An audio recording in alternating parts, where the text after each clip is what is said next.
On my daughter's birthday, my mom showed up uninvited and demanded that my daughter call her mom instead of me. I just laughed and said, "You're just in time for the announcement." When the police arrived, she screamed.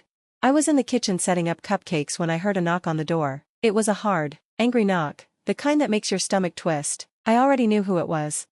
My daughter's birthday party was in full swing, kids laughing, balloons everywhere, decorations all around. It was supposed to be a happy day, but, of course, my mother had to show up and try to ruin it. When I opened the door, she stood there like she owned the place. My mother, the woman who gave birth to me but never really acted like a mother, she had that smug, nasty look on her face. "Hello, darling," she said, trying to walk past me, but I didn't move. "What are you doing here?" I asked, trying to stay calm, even though I already knew why she was there. "It's my granddaughter's birthday, and you didn't invite me," she said, eyes narrowing, "and that's no way to talk to your mother." I sighed. "You're not my mother, you lost that right a long time ago." She scoffed. "Well, your daughter doesn't know that, and to her, I'm her grandmother." I held back my anger. "You're not in her life, you don't just get to show up and pretend you are." Then she said something that made my jaw drop. "From now on, she should call me Mom." I stared at her, stunned, then I let out a short laugh. "You've lost your mind." She lifted her chin. "I'm just as much her mother as you are." I couldn't believe her. After all the years of her neglect, lies, and betrayal, she was standing here demanding something she never earned. I shook my head and said, "You're just in time for the announcement." She looked at me suspiciously but walked inside anyway. The party was still going strong, kids were playing in the backyard, and parents were chatting and laughing. But then, sirens blared. My mother looked confused. "What's that?" I crossed my arms. "That would be the police." Her eyes went wide. "What?" Police officers walked through the yard toward the house, their faces serious. The adults at the party started whispering, wondering what was going on. My mother's face went pale. She knew why they were here. Her whole body tensed up, and she let out a terrified scream. "What did you do?" she yelled at me, her voice shaking. I didn't answer. I didn't have to. The officers walked up to her. One of them, a tall man with a serious look, stepped forward. "Ma'am, we need you to come with us." She backed away, her hands shaking. "No, this is a mistake. I haven't done anything." But she knew better. One of the officers pulled out a piece of paper. "We have a warrant for your arrest." And just like that, the party went silent. The music, the laughter, the conversations, all of it stopped as everyone stared at us. My mother, the woman who thought she was untouchable, was finally facing the consequences of everything she'd done.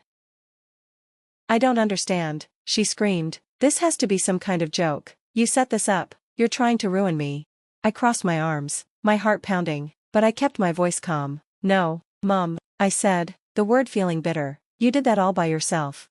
One of the officers pulled out handcuffs, and that's when she snapped. She lunged at me, her fingers clawing at my arm, nails digging into my skin. She tried to grab me, shake me, anything to make me break. "You ungrateful little," she started, but the officers grabbed her before she could do anything worse. They pulled her back as she kicked and screamed like a wild animal. I stepped away, my arm stinging, but I kept my breathing steady. My mother screamed again, but now it sounded more like panic than anger. "What am I being arrested for?" she wailed, looking at the officers, hoping they'd say it was all a mistake. The tall officer didn't change his serious expression. "Fraud, identity theft, and child endangerment." Silence, absolute silence, then whispers. The parents at the party, the neighbors outside watching the flashing lights and shouting, they were all realizing just how serious this was. Child endangerment, that was the one that hit hardest. This wasn't just some family argument, this was real. My mother's eyes locked onto mine, her anger replaced by pure desperation. "What did you do?" she whispered, her voice breaking. I took a deep breath. "I found out what you did." She shook her head, her hair flying. No, that's not true. That's not." "It is," I said, stepping closer and lowering my voice. "I know about the accounts you opened in my name. I know about the money, the loans, the hospital records, everything." Her mouth opened and closed. She knew she was caught, and so did the police. The officers started dragging her toward the door, but she kept fighting, crying, and begging. "No, you don't understand. She's lying. My own daughter is lying about me." I didn't say anything else. I just stood there, arms crossed, watching them take her away, and just before they got her out the door, she screamed something that made my blood run cold. "You'll regret this. I swear it. I'll make you regret this."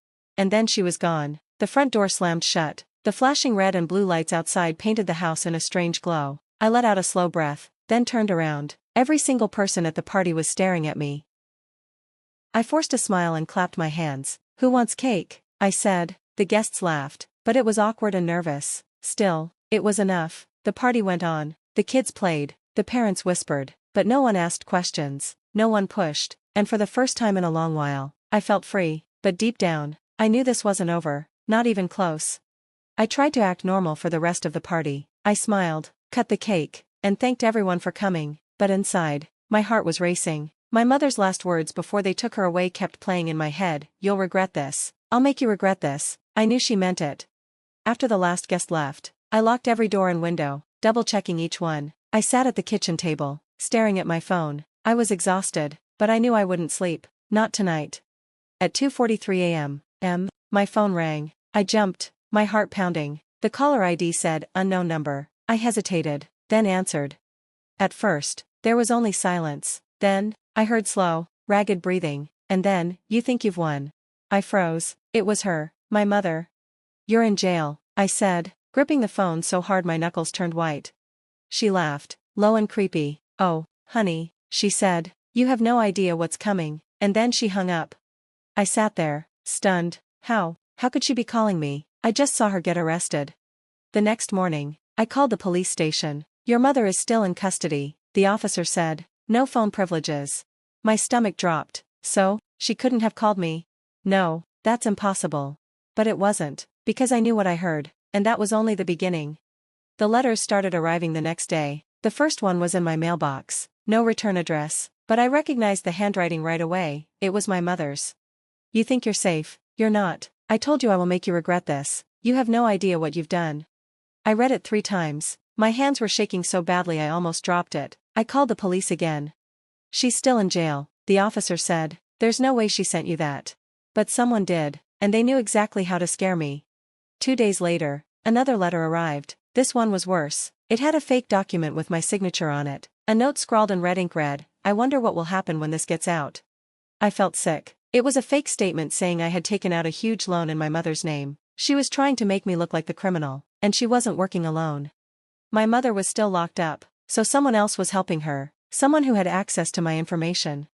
I grabbed my phone and checked my messages and emails. Then I saw it, a bank notification from a week ago. "Confirmation, your request to change your primary email has been processed." I didn't make that request, someone else did. Someone was hacking into my accounts, trying to destroy me while my mother waited behind bars for the perfect moment to strike. I thought this was over. I thought she was finally out of my life, but I was wrong. This was just the beginning. And I had a good idea who was helping her. My mother always had a favorite, a man she called her soulmate, but he was just as rotten as she was. His name was Liam, a slimy, manipulative con artist she had dated on and off for years. Every time she got into trouble, he was there, whispering in her ear, covering her tracks, helping her find ways to hurt me. Now, it was clear he was helping her again, and I had to stop them. I didn't have proof yet, but I knew what was happening, so I set a trap. I went to the police with the letters, the fake document, and the strange phone call. They agreed something was wrong, but without proof, they couldn't do much, so I decided to get proof myself. I logged into my online banking and set a new security alert that would notify me the second someone tried to access my accounts. Then, I made a fake email and linked it to my banking profile, making it look like I was trying to transfer a huge amount of money. Then, I waited. It didn't take long. The next morning, I got an alert. Someone was trying to take $50,000 from my account. And where were they doing it from? A cheap motel just 3 miles from the jail where my mother was being held. Gotcha. I called the police right away. Within 30 minutes, they were kicking down the motel door. And guess who they found? Liam. He was sitting on the bed with his laptop open, logged into my accounts. He didn't even try to hide it. The best part? He had letters from my mother spread out on the bed, with instructions on how to steal my money, forge documents, and blame me for everything. The cops arrested him, and I went to the station to press every charge I could. During questioning, Liam broke down and confessed to everything. He admitted my mother had planned all of it from her jail cell. She had someone sneaking her a phone, so she could stay in touch with him and plot against me. His confession got her bail revoked. She wasn't getting out. Not now. Not ever. I could have stopped there, knowing she was finally where she belonged, but after everything she put me through, I wanted real revenge. I took everything, every letter, every fake document, all the proof, and sent it to everyone she had ever lied to, her old friends, ex-coworkers, the whole extended family. I even posted it all online, including the police reports and the footage of Liam getting caught. Just like that, her perfect image was destroyed, her friends abandoned her, her reputation was ruined, the people she once fooled all turned on her. She went crazy. I got one last letter from her through her lawyer, a messy rant switching between begging for forgiveness and cursing me. I didn't reply. For the first time, she had no power over me. In the end, my mother was sentenced to 15 years in prison for fraud, identity theft, and conspiracy. Liam got 10 years for helping her. I moved on. My credit was fixed. My accounts were secure. I went to therapy, made real friends, and most importantly, my daughter never had to see my mother again. Her birthdays are peaceful now. No surprises, no threats, no chaos, just happiness. And honestly, that's the best revenge I could ever ask for.